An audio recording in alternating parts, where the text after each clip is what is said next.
Third speaker is Dave Challis from Reckitt. It's of course a global organization, and we'd like to talk about what you're doing globally. It's working. Okay.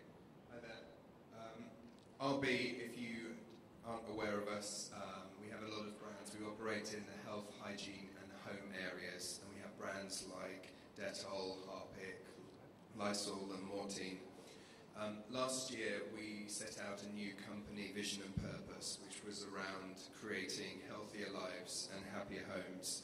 And as part of that, we set out our sustainability commitment. And we set ourselves three big goals around more sustainable products, reducing our carbon footprint, and our water impact, because those are the key areas that RB can really make a difference in sustainability. We also set a number of more functional goals and targets and policies, and we split these activities up into three areas because they match up with sustainability impacts as well as our business. So we think about better design, particularly of products, better production, so the manufacturing of our products, and better choice around mostly how consumers use our products, because about 2/3 of the carbon footprint of our products overall as a company is in the consumer use phase. When it comes to the retailers, particularly the large international retailers like Walmart and Tesco, we have conversations with them on sustainability in a number of different ways, and I thought I'd highlight a couple which I thought were relevant. Two of which are more around compliance and risk, and I think this is increasing. I'm seeing this increasing, the questions that we get from retailers, particularly around social compliance in the supply chain, as well as packaging and raw materials, ensuring the sustainability of those raw materials. So those are particularly important to some of our customers around the risk area. And then the other is around partnering on more sustainable products. We think about sustainable innovation in two main ways, I suppose.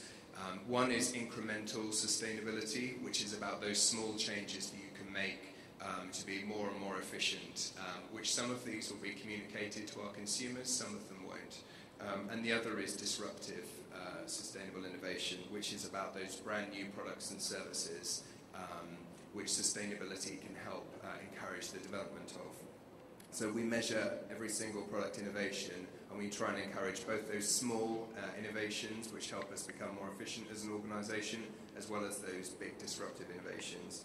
And that provides us with the substance to talk to both our consumers and the retailers.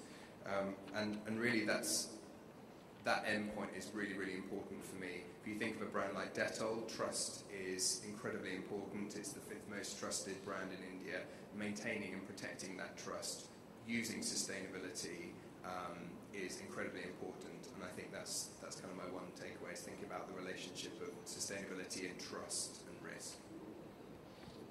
Thanks, Dave, for that. I have a question for you, Dave. So you heard in Jason's presentation about the type of commitments that Unilever has taken. You saw the commitments that Walmart has taken. What sort of global commitment have you taken?